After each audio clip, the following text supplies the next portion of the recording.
Good morning বন্ধুরা, কেমন আছো তোমরা সবাই? আমি সৌমি, আমার সাথে আছে আজকে আরও একটি নতুন ব্লগ। তো আগের ব্লগে শেয়ার করেছিলাম যে দাদারা চলে গেছে, তারপরে দুদিন কেটে গেছে, কোনো ব্লগ করিনি। ব্লগ করার মতো সেরকম কিছু ছিল না। আর তার মাঝে দাদারা চলে গেল যেমন দুঃখ, তো এরপর আমাকেও চলে যেতে হবে, তার থেকে বেশি দুঃখ এখন হচ্ছে। তো সেই জন্য দুদিন কোনো ব্লগ কিছু করিনি, ভালো লাগে না। আর আজকে হচ্ছে সেই একদম দুঃখতম দিন। তো বিকালে বাড়ি চলে যাব। তো আমার থেকে বেশি মন খারাপ তোজোর। তো ও আগে থেকে আছে আরও। আমি যখন চেন্নাই ছিলাম তখন থেকেও মামা বাড়িতে ছিল। তো ওর বেশি মন খারাপ হয়ে গেছে। এতদিন মামা বাড়ির আদর খেয়ে পড়াশোনা কম করে নেচে গিয়ে আনন্দে কাটলো, বাট এখন বাড়ি চলে যেতে হবে।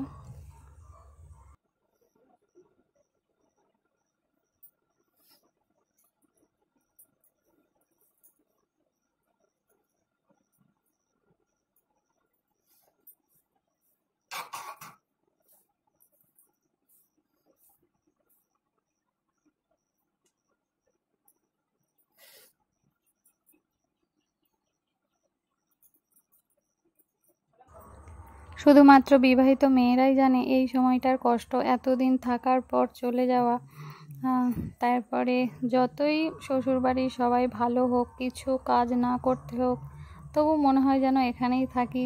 মানে কাশ যদি এখানে থেকে যেতে পারতাম, এরকম আরাম করে থেকে খেয়ে ঘুমিয়ে। তো আমি তো এই কদিন মন পুষিয়ে ঘুমিয়ে নিয়েছি। সকালবেলা উঠতাম, চাটা খেতাম, মাঝে মধ্যে আবার শুয়ে পড়তাম, নয়তো মুড়ি টুড়ি খেয়ে আবার শুয়ে পড়তাম।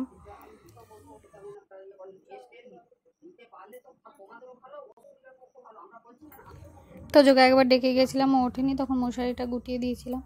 তো ও ওঠেনি আজকে, আর সকালে পড়া নেই, বিকালে আছে। তো ও বিকালে একবারে সোজা ওর বাবার সাথে পড়তে যাবে, ওখান থেকে বাড়ি ঢুকে যাবে, আর আমাকে বিকেলবেলা বাবা দিয়ে আসবে, আমার বাবা। তো এখন মশারিটা তুলে নিচ্ছি। ও দেখো, ওর ঘুম ছাড়ছে না, নয় ওর মন খারাপ হয়ে গেছে একদম।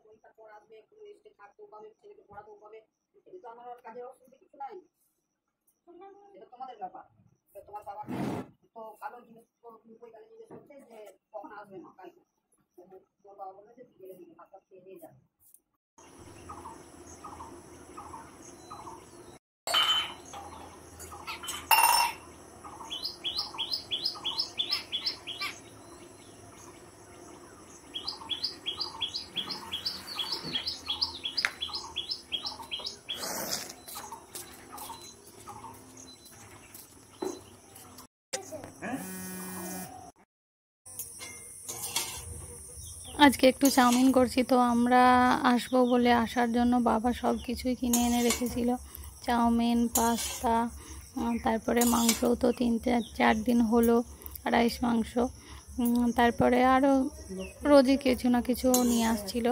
তো চাউমিনটা একদিনও করা হয়নি, এটা ওটা খেয়ে। সেই জন্য আজকে লাস্ট দিন, মা বললো চাউমিনটাই করে খেয়ে যা, মানে চাউমিনটা খেয়ে যা। তো আমি বললাম আমিই করছি। তো সেই জন্য সকালবেলায় আজকে মুড়ি খাবো না, চাউমিনটাই খাবো। সবই ভালো, শুধু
তো আজকে চলে যাব বলে আজকেও মাংস এনেছিল বাবা।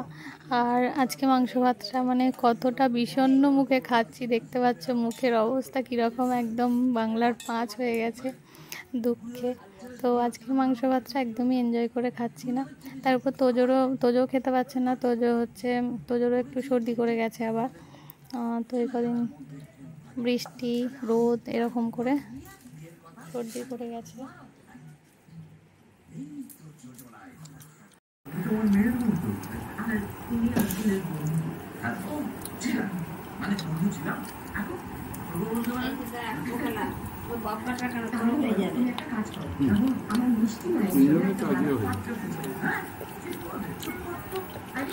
আমি মজা করছি না, আমি যথেষ্ট সিরিয়াস। আসলে ঢাকা চাপার পর থেকে আমার বড়ই একা, কতবার মাকে বলেছি।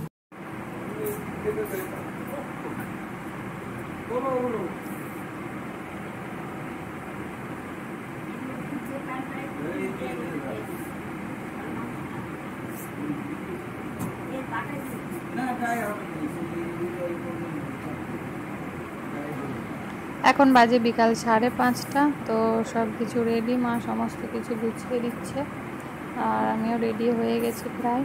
তো এবারে বেরিয়ে পড়লাম কেঁদে কুটে। আর চলো আজকের মতো ব্লগটা এখানে শেষ করছি। ভালো থাকবে সবাই, টাটা, আবার দেখা হবে পরে।